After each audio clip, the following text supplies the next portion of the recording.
we're going to talk about right now. Right here is the Double E unmodded bulldozer. It's supposed to be in 1/18, 1/18, 1/16 scale. So this is the Double E. We're gonna be looking at this one. And first complaints about it, right? Plastic, tracks with no grips, right? The thing in the back here, it's manual. You can't do it now. The other thing that they do is they put the darn switch on the bottom. Now I don't know why anybody in their right mind would put something that got to ride in dirt underneath. That's what they do. Now, what I have here is all my things, all my bulldozers are in 1/25th scale. Obviously this isn't going to cut it for it, but we're going to still test it. So, this is my 1/25th scale version of the same bulldozer. As you can see, I've modified the treads so that they have cleats on them. No more switch underneath, no more stupid switch on the bottom. Instead, the switch has been put up here on the top so that it's easy to reach. And modified, the blade is now metal and larger. If you just look at the comparison here, you can see the bucket is much bigger. And the crew compartment right here is now made so that it holds 1/25th scale. The Diecast Masters Caterpillar. Very nicely detailed, very nice looking bulldozer. Very light. Standard ladder treads. And another stupid Chinese thing of putting a switch on the bottom. Battery door I can see, but switch, no. The ripper in the back is manual. You got to do it with your hand. But other than that, it looks pretty good. Has a pretty good blade on it, so forth and so on. Now, the modded one,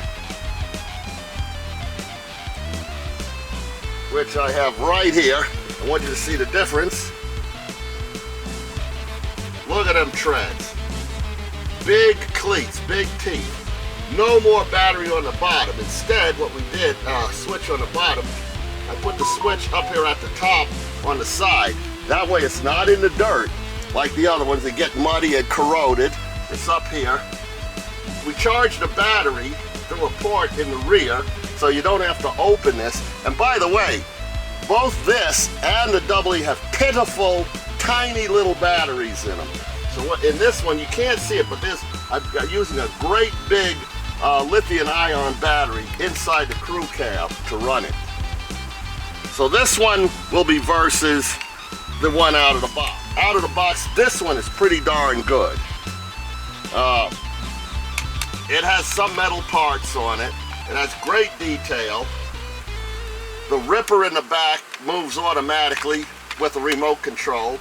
Yeah, it also has the battery door on the bottom, but it has the switch, the on-off switch in the rear.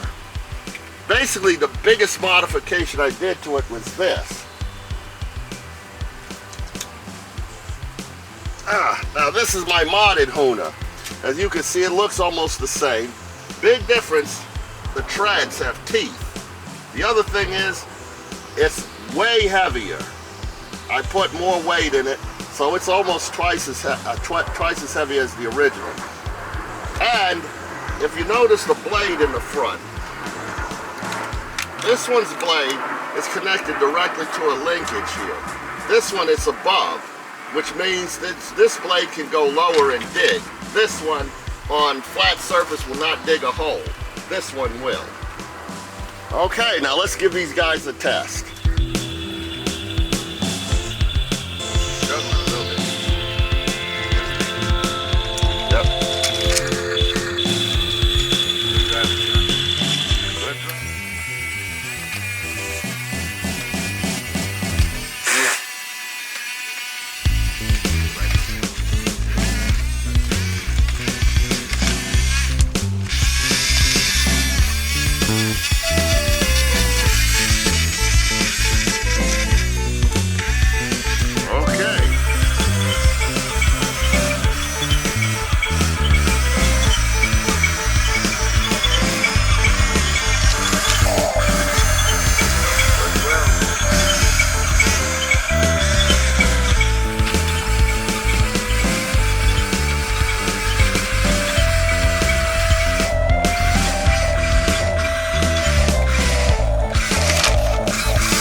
Either way, that one I put out right. Okay, guys, charge.